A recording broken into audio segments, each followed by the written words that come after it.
So this is how it all did end. First goal, very important. It's often proved to be the case in these playoff finals, and it was certainly the case for Saints today.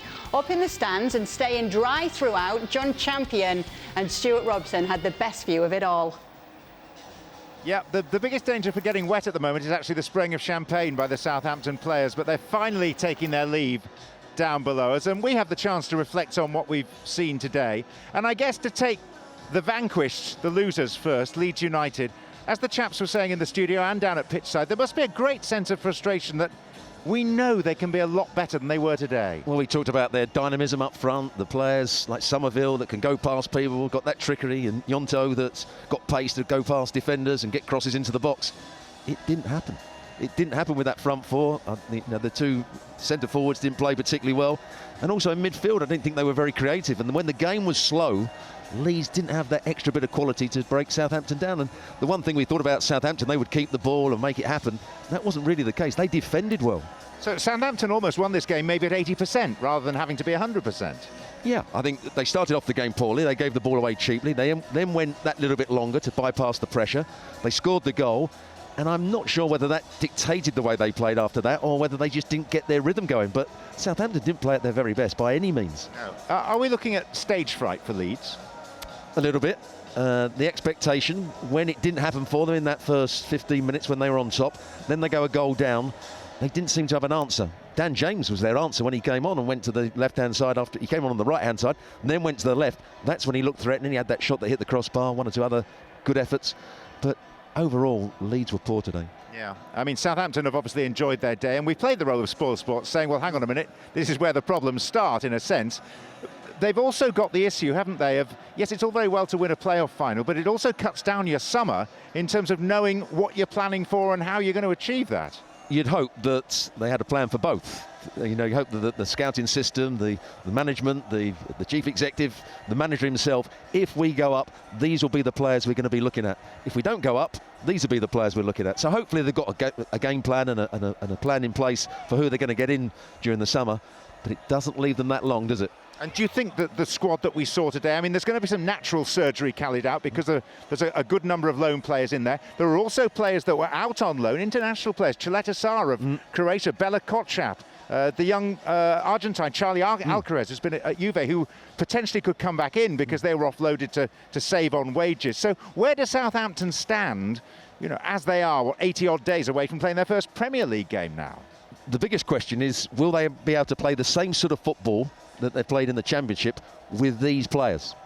You know, we've seen Burnley come up, who played some great football last year, try and play the same way. It didn't really happen. We saw Luton be quite expansive with their play, get more different style of football, but at times we saw them against Man City go 1 for 1 all over the pitch. You know, and it didn't work for them because they're playing against better players. So that's the question. Someone like Jack Stevens, looks okay on the ball at this level. When they go up and there's more pressure and the game's being played at a higher tempo, will he be able to play the same way? I'm not so sure. So if I decode your answer correctly, they're quite a long way short. I think they are. If you looked at those players that were out there today, I don't think they would survive the Premier League with that squad that is out there today. So they've got to spend and they've got to make the most of what they have. But what they have is a prolific striker at this level, Adam Armstrong, who in the past has proved not to be a prolific striker at all. 4 goals in 68 Premier League games. And when they do buy players, they can't... So many sides you see come up and they buy Premier League players, ex-Premier League players that have failed before. They've got to make sure they get the right sort of player in. Players that are still wanting to achieve, still got that potential. And that's going to be key. And I'm sure that's what the manager would want, because he seems a progressive manager, the way they play their football, the sort of players that I think he would want at the club. I think it's going to be an interesting summer for Southampton. You've touched on this. Yes, he is a progressive manager, and yes, he wants to build his own reputation, just as Vincent Kompany did, for example, at Burnley, who you've mentioned. But is there a sense that a club can almost be, if they're newly promoted, almost held hostage by a new manager who's eager to exude his philosophy, if you like, rather than being a manager with that pragmatic edge that maybe you need if you're going to have a decent chance to stay in the Premier League? I think he has to just change his philosophy slightly. Yes, be a good possession side, be good at your passing, play around pressure, be calm on the ball. But at times you've got to play with a lot more penetration, and you have to go and bypass the pressure. They did it for 10 minutes from about the 15th to the 25th minute. They played balls over the top because Leeds were winning the ball back.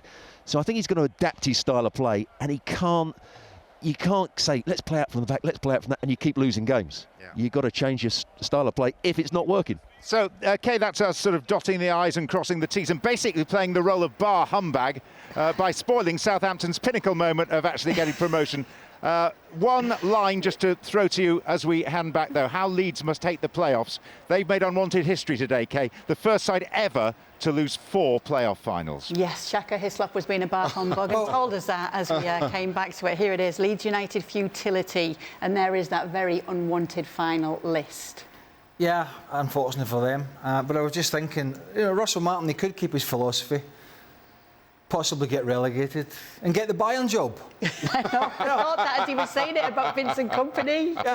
Yeah, there's more than one way to do it. Yeah, more than one way to do it. Okay. But then, just briefly before we go to the interviews, I was thinking about just briefly the boys talking about the strategy, and then I was thinking about Nottingham Forest, who have stayed up, but a couple of years ago they got promoted in this game in the playoff, and it was like a weird strategy. Oh my God, we're up. What did we do? Buy a million players. If you move, we buy you. And okay, they've stayed up for a couple of years. They've had a points deduction for their profit and sustainability. So although it's worked for them thus far, you've got to have people behind the scenes with a prudent recruitment. And to that point, as we were talking, and Robbo was talking about Southampton maybe not having a squad that's good enough to stay up, then there's this balancing act. Do you bring players in who are just there for the money, or do you keep faith with those players who've been through this season and been through this championship playoff and have that emotional tie with the football club? So it's a push and a pull that is difficult to get right.